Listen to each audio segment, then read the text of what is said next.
My name is Isabella, and I'm a 28-year-old working mother. My husband Richard is a company employee, 2 years my senior, and we're about to celebrate our first anniversary. We met at a party I was invited by a colleague. Amidst many assertive people, Richard stood out as calm and kind, and despite being older, he had this adorable quality. The way he talked was different from other men who seemed rather sleazy, which put me off. In contrast, Richard would say things like, "My family is really close," or "That embroidery on your dress is cute. My mom loves stuff like this." His conversations were heartwarming, and he was the easiest person to open up to. At that party, I only exchanged contact details with Richard, and soon after, we started seeing each other and naturally progressed to dating. Before marriage, Richard lived with his parents. I've been living alone since I went to college, away from my parents.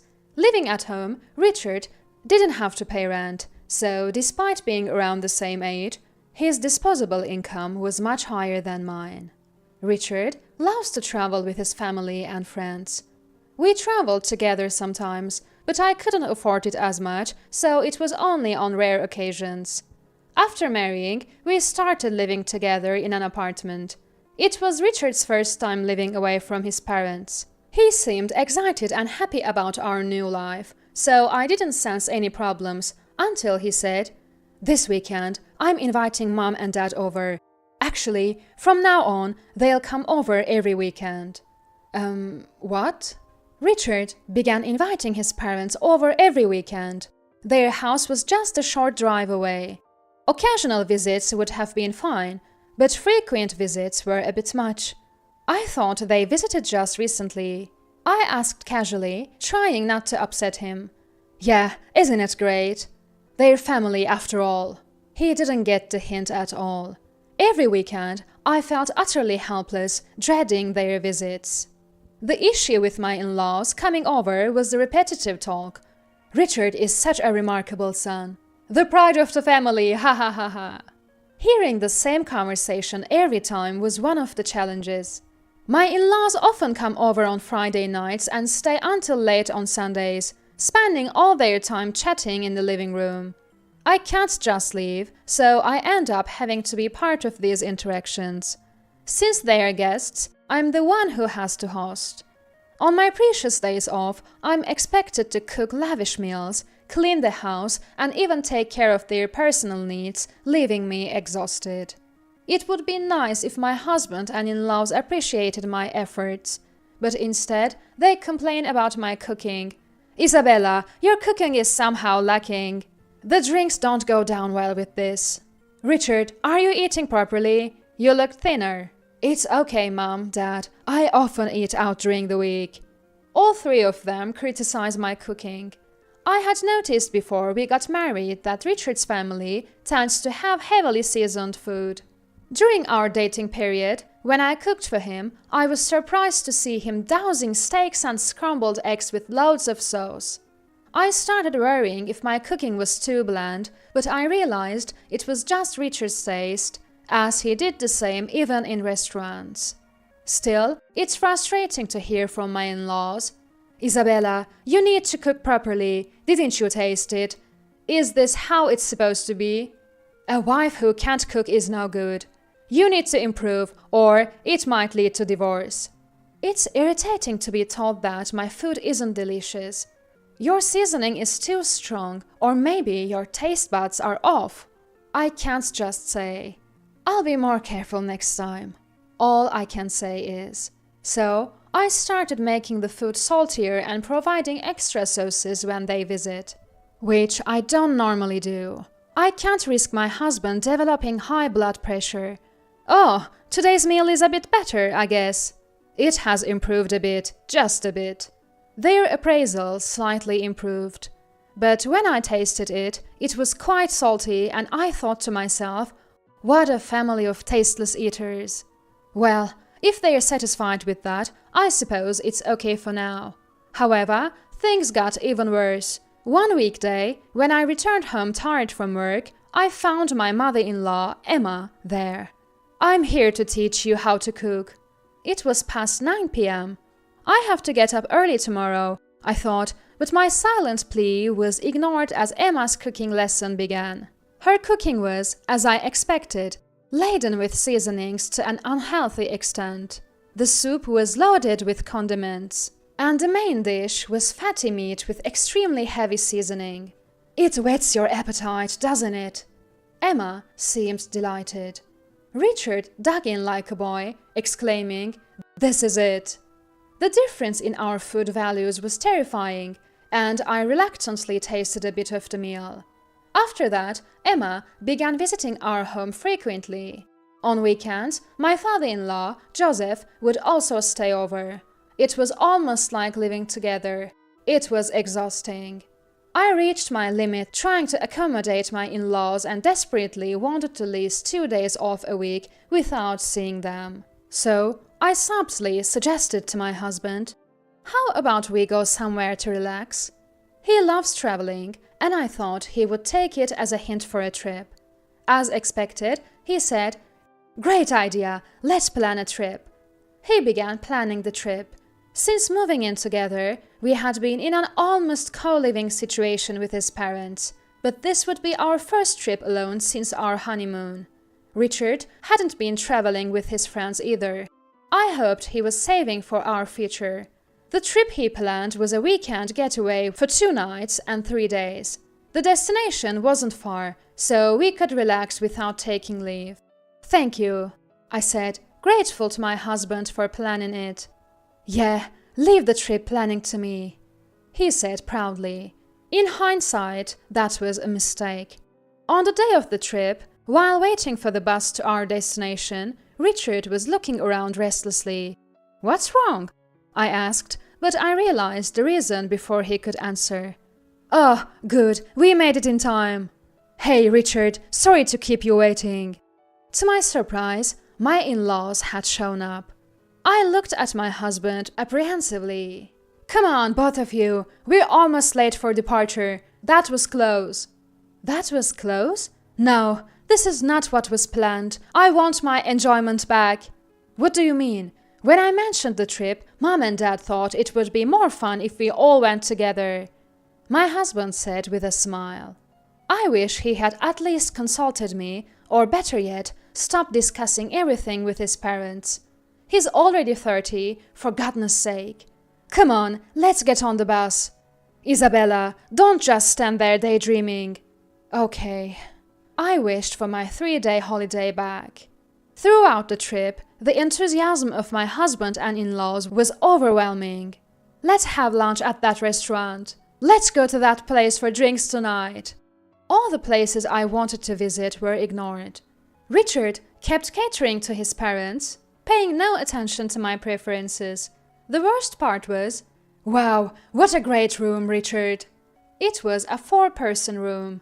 I had been looking forward to staying in a suite, but it was a different room. Unable to sleep due to their snoring, it was an utterly exhausting trip. Back at work after the trip, I let out a big sigh, and my colleague next to me looked at me in surprise. "Hey, what's wrong? You've got serious dark circles." "Really?" I checked in a hand mirror and saw severe dark circles, not just blue but almost like red blemishes. I hadn't noticed them in my rush to leave the house. Lately, I've been so tired that I haven't spent much time on makeup. I was shocked. Then, my colleague whispered in my ear, "This is hard to say, but Isabella, your hair..." She pointed to a spot on my head. "What?" Afraid of what I might find, we went to the restroom together. Using the restroom mirror and my hand mirror, I checked the spot she pointed out and found a bald patch, the size of a coin. No way. I felt all my strength leave my body. A friend of mine had the same issue. "Are you stressed? Doesn't your husband notice?" My colleague helped arrange my hair to cover the bald spot, but I was truly shocked and didn't know what to do. Since it wasn't very busy that day, I left work early due to feeling unwell and stopped by the dermatologist before going home. I received medication, but it wasn't something that would heal quickly. The doctor said the cause wasn't clear-cut. However, I had already made up my mind. When my husband Richard came home, I brought up the subject. About the next trip we're planning. Richard seemed really excited about the last trip and was already planning the next one. He says, it's just the two of us, but I'm sure his parents will end up coming again. So, I tried a different approach. Can we take my parents along? If I said I didn't want to go, the trip would be cancelled and his parents would probably end up staying at our house again. If I said I wanted to go out, his parents would join us. Yet, Richard hardly spends any time with my parents. He's only met them at the marriage introduction and the wedding. I thought this would be a good opportunity for him to understand how difficult it is to spend time with in-laws. But his next words left me speechless. No, I don't want to. It's tiring and I need to be considerate. What? He makes me put up with his parents all the time and now he says it's tiring? I was completely infuriated. Later, my husband, I, and his parents, as expected, went on another trip. What place is this, I wonder? Wasn't it expensive, Richard? Are you sure it's okay? His parents seemed excited about the new destination, which was a bit further away than usual. Well, this time Isabella planned it, so I'm not too sure. Richard replied to Joseph. Yes, I planned this trip. The accommodations, the restaurants, everything was booked by me. Isabella, it's important to have fun, but don't spend too much, okay? Yeah, a wife needs to be frugal. Upon learning that I arranged everything, his parents started implying that I was careless with money. It's okay, I got a good deal through an acquaintance. Oh, I hope it's not too old or anything. And not a place with bland food. That would ruin the trip. I'm a bit worried about Isabella's choices. Ignoring their unhelpful comments, I led the way to our accommodation. It was getting dark, perfect timing for dinner. We planned to have our meal at the hotel. Upon arriving, Richard and his parents were astonished. Is this really the place? It was a splendid upscale hotel. Yes, let's go in. I entered the lobby nonchalantly and completed the check-in.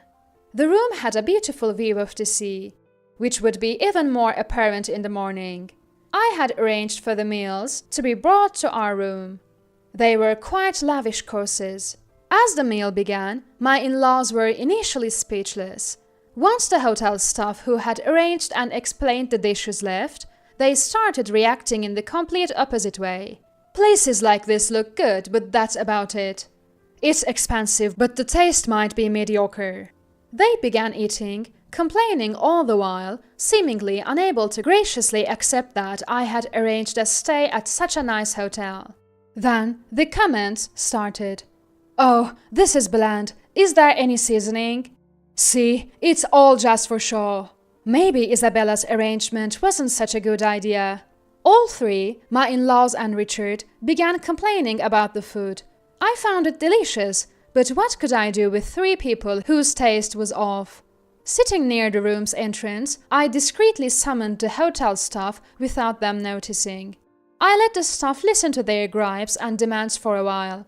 This lack of taste in the food reminds me of Isabella's cooking. Did we come all this way just to eat Isabella's cooking? I was hoping for something delicious on this trip.